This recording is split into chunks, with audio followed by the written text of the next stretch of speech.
Selamat pagi Indonesia. Anda menyaksikan seputar Bali terkini pukul 9 WITA bersama saya Yuma Sukmatika. Lepas sambut Pangdam 9 Udayana dilaksanakan Sabtu malam lalu di Nusa Dua. Dalam acara ini dilaksanakan pula serah terima tugas, wewenang dan tanggung jawab jabatan Pangdam 9 Udayana dari pejabat lama kepada pejabat baru. Hadir pada acara tersebut adalah Gubernur Bali dan Forum Koordinasi Pimpinan Daerah Provinsi Bali, NTT, NTB dan NTB serta undangan lainnya.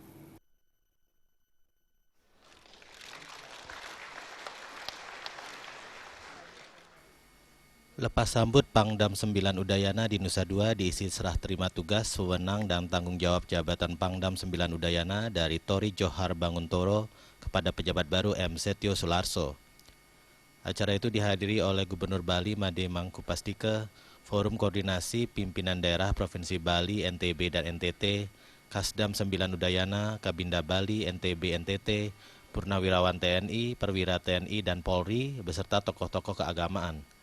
Pangdam 9 Udayana yang baru, M. Setio Sularso, mengatakan TNI dan rakyat adalah satu kesatuan yang memiliki potensi tinggi untuk membangun serta menciptakan keamanan dan situasi yang kondusif di tanah air.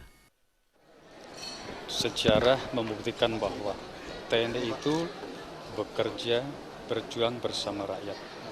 Dan itu adalah salah satu nilai warisan leluhur kita, Angkatan 45. Kita tidak bisa bekerja sendiri. Maka kalau ada orang-orang yang ingin memisahkan TNI dari rakyatnya, Anda pernah dengar dulu bubarkan Koter? Pernah dengar kamu bubarkan Koter? Itu adalah salah satu cara untuk menghancurkan kita semua. Koter tidak boleh bubar. Dan itu cara kita menjaga keutuhan NKRI.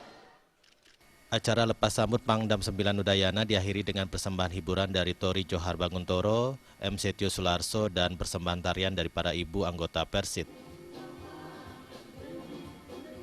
Desa Aryani dan Artaye, Bali TV.